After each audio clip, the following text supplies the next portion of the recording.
Supreme court के justice Verma के मामले में देखिए 31 जुलाई को प्रस्ताव मिला, स्पीकर ने कहा, और अब इस मामले में जांच कमेटी का गठन किया जाएगा। हटाने से संबंधित परिस्थितियों की स्वतंत्र रूप से जांच करने के बाद हम स्वतंत्र रूप से ये भी पाते हैं कि भारत के संविधान के अनुच्छेद 124 के साथ पठित अनुच्छेद 217 और अनुच्छेद 218 के तहत हटाने की प्रक्रिया न्यायाधीश अधिनियम 1968 और उसके तहत बनाए गए नियमों के अनुसार शुरू की जानी चाहिए।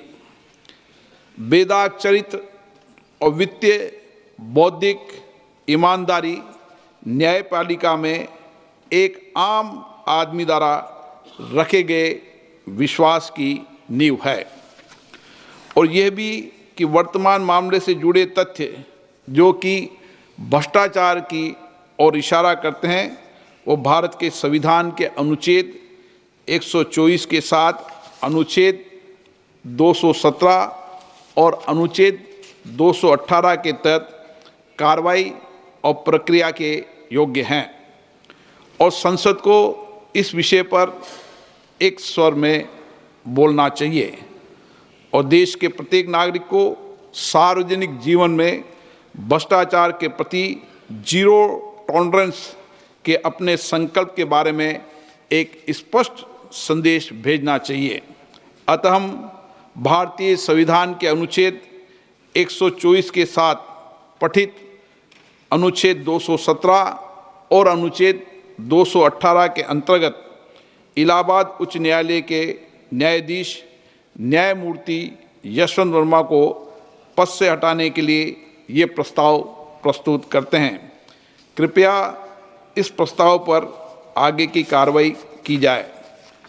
इस प्रस्ताव को नियमानुसार उचित पाते हुए मैंने इसकी स्वीकृति प्रदान की है। न्यायाधीश जांच अधिनियम 1968 की धारा 3 की उपधारा 2 के अनुसार मैंने न्यायमूर्ति यशवंत वर्मा को पद से हटाने के अनुरोध के आधारों की जांच करने के उद्देश्य से निम्नलिखित 3 सदस्यों वाली एक समिति गठित किए। माननीय न्यायमूर्ति श्री अरविंद कुमार, न्यायाधीश उच्चतम न्यायालय, माननीय न्यायमूर्ति श्री मनिंदर मोहन श्रीवास्तव, मुख्य न्यायाधीश मद्रास उच्च न्यायालय, श्री BV आचार्य, वरिष्ठ अधिवक्ता, कर्नाटक उच्च न्यायालय। समिति यथाशीघ्र अपनी रिपोर्ट प्रस्तुत करेगी। जांच समिति की रिपोर्ट प्राप्त होने तक ये प्रस्ताव लंबित रहेगा। माननीय सदस्यगण, मुझे कई विषयों पर स्थगन सूचना प्राप्त हुई है।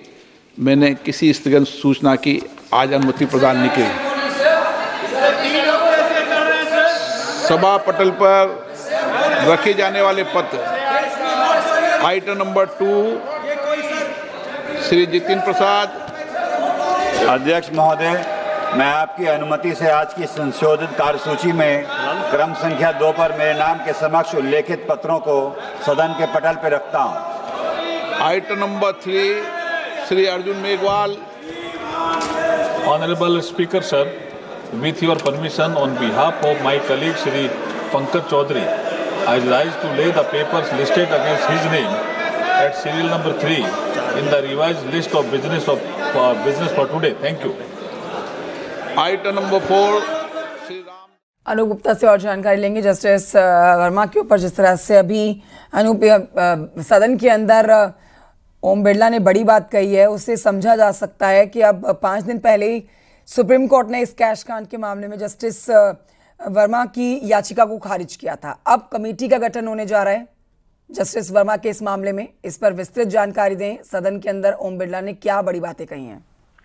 देखिए, आपको बता दूं कि जिस तरह से लगातार बातें कही जा रही थी कि उनके खिलाफ जो है सरकार महाभियोग लाएगी, और लगातार जो है वो सांसदों की तरफ से भी इस बात की मांग की जा रही थी, 31 जुलाई को एक प्रस्ताव लोकसभा स्पीकर को मिला था इनको हटाने को लेकर। आज इसकी औपचारिक जानकारी और औपचारिक घोषणा लोकसभा अध्यक्ष ओम बिरला की तरफ से की गई। 12 बजे सदन की कार्रवाई शुरू होने के बाद उन्होंने विस्तार से इस मसले को सदन के अंदर रखा और अब कह सकते हैं कि जस्टिस यशवंत वर्मा को हटाने की प्रक्रिया, औपचारिक प्रक्रिया जो है वो शुरू कर दी गई है। ओम बिरला ने 3 सदस्यीय कमेटी का गठन कर दिया है। अब इनकी जांच, औपचारिक तौर से जांच ये कमेटी करेगी। एक प्रस्ताव भी वो लाए हैं लोकसभा में जिस पर इसको हटाने की प्रक्रिया है और ये जांच जो है वो जांच करने के बाद इसकी रिपोर्ट राष्ट्रपति को सौंपी जाएगी और कह सकते हैं औपचारिक तौर पर जस्टिस यशवंत वर्मा को हटा दिया जाएगा। ओम बिरला ने साफ तौर से कहा कि जो साक्ष्य हैं और जितनी भी बातें उनको लेकर जस्टिस वर्मा को लेकर आए हैं वो गंभीर है और भ्रष्टाचार को लेकर तमाम चीजें उनके विरोध में जाता है। ऐसे में उनको हटाया जाना है और चूंकि कई साक्ष्य उनके खिलाफ मिले हैं तो ये कह सकते हैं कि जस्टिस यशवंत वर्मा जिनको पहले सुप्रीम कोर्ट से झटका लगा है और आप कह सकते हैं कि जो कानून है जहां महाभियोग लाया जाता है वहां पर भी अब उनके खिलाफ जो है आगे कार्रवाई शुरू हो गई है। जी ठीक है, बहुत शुक्रिया आपका जानकारी के लिए। तो अब आप कह सकते हैं कि यहाँ पर जस्टिस वर्मा की मुश्किलें बहुत ज़्यादा बढ़ने वाली हैं क्योंकि उन्होंने पहले भी सुप्रीम कोर्ट में याचिका दाखिल की थी जिसे खारिज कर दिया गया था और अब देखिए सदन की कार्रवाई के दौरान ओम बिरला ने यहाँ कमेटी के गठन का ऐलान कर दिया है। जस्टिस वर्मा इस मामले में कमेटी का इस मामले में गठन होगा और जांच की जाएगी। 31 जुलाई को प्रस्ताव मिला जिस पर ओम बिरला ने बड़ी बातें अब कही हैं।